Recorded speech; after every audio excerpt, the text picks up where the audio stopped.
I am Courtney Carlson, and today we are talking about healthy emotional boundaries. Because, no offense, not a lot of you know how to do them. we did not grow up in a culture, in a society, and in family systems that did emotional, healthy boundaries really well. And I know that because we don't have a lot of language to explain what we're going through. We don't have a lot of language to even say, I don't want to answer that question. Thanks so much for asking. And this is a skill and a tool that we are trying to learn right now, 2025. And so I've been on this journey for 24 plus years. And my experience with boundaries may be similar to yours. My family didn't have them. We didn't know how to do boundaries well. There were crossing lines of boundaries. And that's really common for most families, is to not even understand or acknowledge that boundaries exist. Boundaries of privacy, boundaries, physical boundaries, emotional boundaries, spiritual boundaries, all of the things are really important. And so I found in my work that especially during the teen years are those years where the self or sense of self or your autonomy, which just means you being a different person than everyone else around you, which is a really good formation. It is developmentally appropriate. It is what you are supposed to be going through during that time.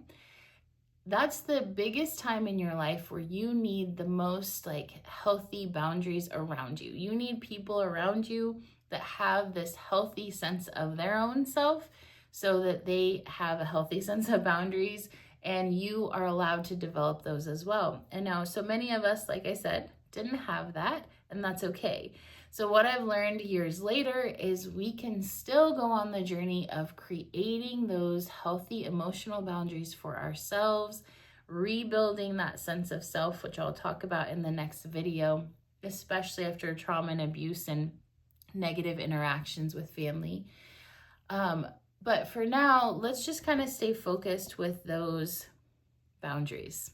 Now, I see a lot of people do boundaries wrong or say boundaries don't work or boundaries are controlling.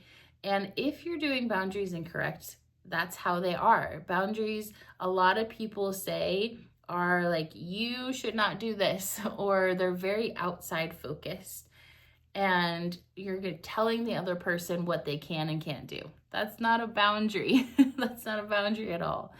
And so a boundary for yourself and for each one of us, if you think of all of us, like myself and you and people around you, our boundaries are communicating, write this down, what our needs and what we are willing to do and not do. And so a boundary is explaining to people who you are, how you function, what you need, what you're capable of, what you're willing to do, what you're not willing to do. You can see that if I am, my cat's tail, come on, buddy. If I am in charge of my own emotional needs, if I am taking care of my emotional boundaries, then I am in the driver's seat of my life.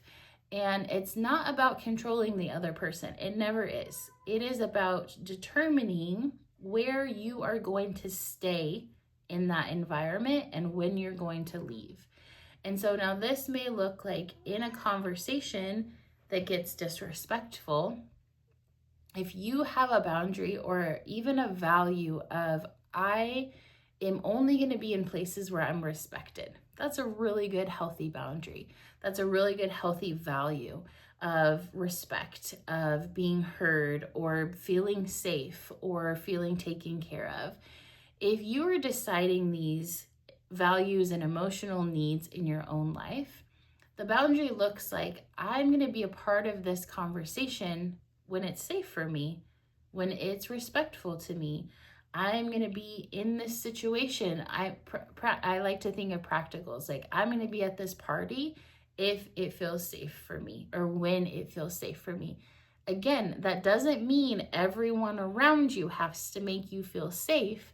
It means you're expressing, this doesn't feel safe. I have a value of feeling safe emotionally. So I'm going to leave if I need to in order to take care of my own self and my own needs and my own boundaries. Does that make sense? So often I see people are still in this victim mindset with boundaries, or still in this outward appearance of you have to do these things for me in order for me to be okay. And boundaries are not like that. They are, this is what I am committed to doing for myself to be okay. And so it's really about your responsibility. It's about you communicating, knowing what you need, and then communicating it, and then shifting and adjusting your own life, your own relationships, your own circumstances to fulfill your boundaries. Does that make sense? You can see where it's so much more responsibility and so much more empowerment than this controlling victim mindset of you're not respecting my boundaries. I hear that all of the time. However, they don't need to respect your boundaries, you do. If they're not respecting your boundaries, you move, like you shift. So that might look like, again, not being a part of a conversation, not having a lot of time with a person who is continually disrespectful, continually breaking your boundaries, continually mean to you. That's a very good thing to wake up to, of like, hey, I actually don't enjoy being around you when you're disrespectful.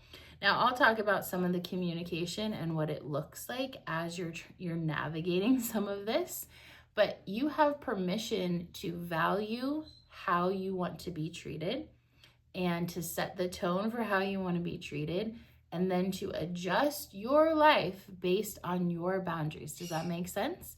So as you go to the drawing board, as you grab a piece of paper and a pencil, I want you to start to decide, what do I value?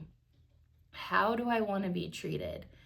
Where do I feel like I'm crossing my own boundaries? Like if I continue to let someone treat me horribly, I'm allowing them to cross my boundary and I'm not standing up for myself. If I continue to give something that I don't want to offer or don't want to give, that's where I'm crossing my own boundary. Do you see that shift? And so as you write down your values, as you write down your standard of like, okay, my standard is respect of everybody, myself included. My respect or my value is being heard, being emotionally safe. These are mine. That's why I'm sharing them. You can really set them however you want, but I think there's a good base here. And I believe this for everybody. Everyone should be respected, heard, allowed to be themselves, allowed to have self-expression if they're not harming someone else, if they're not being disrespectful in return. So allow yourself to decide your values. Oh, time to end the video.